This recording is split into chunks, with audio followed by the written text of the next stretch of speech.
जब भी अब कोरोना की बात आती है तो एक बात स्वाभाविक है, हर किसी के मन में सवाल है, कोरोना की वैक्सीन कब तैयार होगी? ये सवाल हर एक के मन में है, पूरी दुनिया में है। मैं आज देशवासियों को कहना चाहूंगा, देश के हमारे वैज्ञानिकों की प्रतिभा एक ऋषि मुनि की तरह लेबोरेटरी में जी जान से जुटे हुए अखंड एक निष्ठ तपस्या कर रहे हैं, बड़ी कड़ी मेहनत कर रहे हैं। और भारत में एक नहीं, दो नहीं, तीन वैक्सीन उसके टेस्टिंग के अलग अलग चरण में है। वैज्ञानिकों से जब हरी झंडी मिल जाएगी, बड़े पैमाने पर प्रोडक्शन होगा और उसकी तैयारियां भी पूरी तरह रेडी हैं और तेजी से प्रोडक्शन के साथ वैक्सीन हर भारतीय तक कम से कम समय में कैसे पहुंचे, उसका खाका भी तैयार है, उसका रूपरेखा भी तैयार है। आज से एक बहुत बड़ा अभियान शुरू होने जा रहा है और उसमें टेक्नोलॉजी का भी बहुत बड़ा रोल रहेगा। आज से नेशनल डिजिटल हेल्थ मिशन उसका भी आरंभ किया जा रहा है।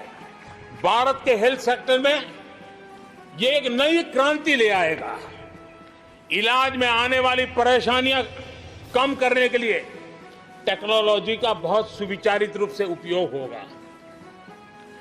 प्रत्येक भारतीय को हेल्थ आईडी दी जाएगी। ये हेल्थ आईडी प्रत्येक भारतीय के स्वास्थ्य खाते की तरह काम करेगी।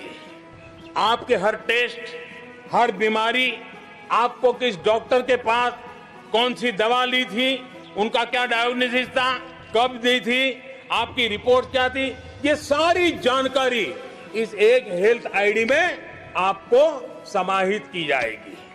डॉक्टर से अपॉइंटमेंट हो, पैसा जमा करना हो, अस्पताल में पर्ची बनवाने की भागदौड़ हो, तमाम दिक्कतें नेशनल डिजिटल हेल्थ मिशन के माध्यम से अनेक मुसीबतों से मुक्ति मिलेगी और उत्तम स्वास्थ्य के लिए हमारा कोई भी नागरिक सही फैसले कर पाएगा।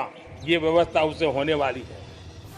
मेरे प्यारे देशवासियों, आत्मनिर्भर भारत की अहम प्राथमिकता आत्मनिर्भर कृषि और आत्मनिर्भर किसान, और इसको हम कभी भी नजरअंदाज नहीं कर सकते हैं। किसान को पिछले दिनों हमने देखा है, एक के बाद एक रिफॉर्म आजादी के इतने सालों के बाद किए गए हैं।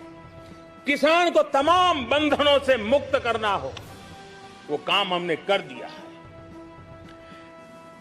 आप सोच नहीं सकते होंगे, हमारे देश में आप अगर साबुन बनाते हैं, हिंदुस्तान के कोने में जाके साबुन बेच सकते हैं। आप अगर कपड़ा बनाते हैं, हिंदुस्तान के किसी कोने में जाकर कपड़ा बेच सकते हैं। आप चीनी बनाएं, आप चीनी बेच सकते हैं। लेकिन मेरा किसान, बहुत लोगों को पता नहीं होगा, मेरे देश का किसान जो उत्पादन करता था, न वो अपनी मर्जी से बेच सकता था, न अपनी मर्जी से जहां बेचना चाहता था वहां बेच सकता था। उसके लिए जो दायरा तय किया था वहीं बेचना पड़ता था। उस सारे बंधनों को हमने खत्म कर दिया है। अब हिंदुस्तान का किसान उस आजादी की सांस को ले पाएगा ताकि वो हिंदुस्तान के किसी में भी, दुनिया के किसी भी कोने में अपना माल बेचना चाहता है, वो अपने टर्म्स पर बेच पाएगा। इस बात को हमने किसान की आय को बढ़ाने के लिए अनेक वैकल्पिक चीजों को भी बल दिया है। उसके किसानी में इनपुट कॉस्ट कैसे कम हो, सोलार पंप, उसको डीजल पंप से मुक्ति कैसे दिला दे, अन्नदाता ऊर्जादाता कैसे बने, मधुमक्खी पालन हो, फिशरीज हो, पोल्ट्री हो, ऐसे अनेक चीजें उसके साथ जुड़ जाएं ताकि उसकी आय दोगुना हो जाए। उस दिशा में हम लगातार काम कर रहे हैं। आज समय की मांग है, हमारा कृषि क्षेत्र आधुनिक बने, मूल्य वृद्धि हो, वैल्यू एडिशन हो, फूड प्रोसेसिंग हो, पैकेजिंग की व्यवस्था हो, उसको संभालने की व्यवस्था हो, और इसलिए अच्छे इंफ्रास्ट्रक्चर की जरूरत है। आपने देखा होगा इस कोरोना कालखंड में ही पिछले दिनों 1 लाख करोड़ रुपया एग्रीकल्चर इंफ्रास्ट्रक्चर के लिए आज हमें फिर से संकल्प लेने की जरूरत है। ये संकल्प आजादी के लिए बलिदान देने वालों के सपनों को पूरा करने का हो। ये संकल्प 130 करोड़ देशवासियों के लिए हो। ये संकल्प हमारी आने वाली पीढ़ियों के लिए हो, उनके उज्जवल भविष्य के लिए हो। ये संकल्प आत्मनिर्भर भारत के लिए हो। हमें शपथ लेनी होगी, हमें प्रतिज्ञा करनी होगी। हम आयात को कम से कम करने की दिशा में योगदान करेंगे। हम अपने लघु उद्योगों को सशक्त करेंगे। हम सब लोकल के लिए वोकल बनेंगे और हम ज्यादा इनोवेट करेंगे।